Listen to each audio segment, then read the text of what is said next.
Et enfin, je voudrais poser des questions extrêmement concrètes parce que je méconnais, je m'en excuse, ce contrôle d'honorabilité pour avoir des éléments un peu plus précis sur ce que ça recouvre.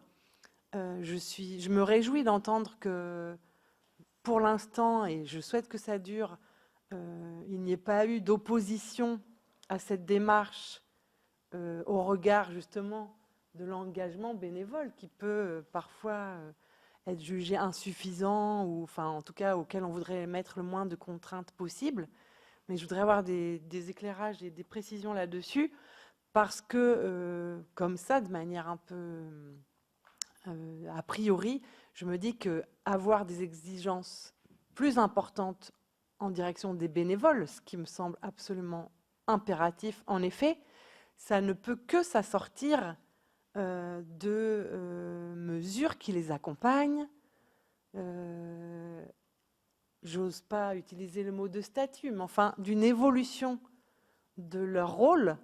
Si on a des exigences en face, il y a forcément quelque chose à contractualiser. Et donc, je voudrais avoir des précisions Les sur ce plan-là. perspectives sont de différents ordres. Aujourd'hui, vous avez beaucoup abordé la thématique des bénévoles. La première fois que je suis allée dans le centre Val-de-Loire, je me suis dit, oh là là, je vais arriver, je vais me faire fusiller par les présidents des associations qui vont me dire, mais qu'est-ce que vous me rajoutez encore sur la tête, j'ai assez de trucs à gérer. Parce qu'en plus, tout ça, c'était pas encore sorti. Hein, donc, voilà. Et en fait, en arrivant, j'ai trouvé des présidents de clubs super concernés, super contents qu'on fasse appel quelque part à leur humanité en tant que parents, enfin grands-parents surtout parce qu'ils sont quand même assez âgés, et que du coup ça les concerne eux aussi dans leur sphère privée par rapport à leur humanité propre et pas simplement s'adresser à eux en tant que dirigeants ou dans la sphère professionnelle.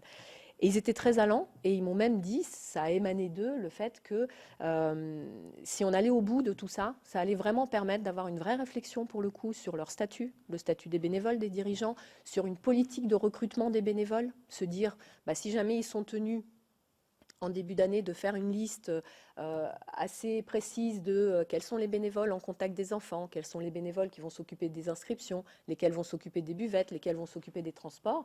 Ça va permettre aussi de renouveler un peu le bénévolat des associations, parce que c'est vrai que souvent on marche sur voilà, un modèle ancien, les 2-3 personnes qui se sont historiquement occupées de l'association, sans solliciter les nouveaux arrivants chaque année. Donc, parler du statut, parler d'une reconnaissance nouvelle, les mettre en avant parce que peut-être on va leur imposer,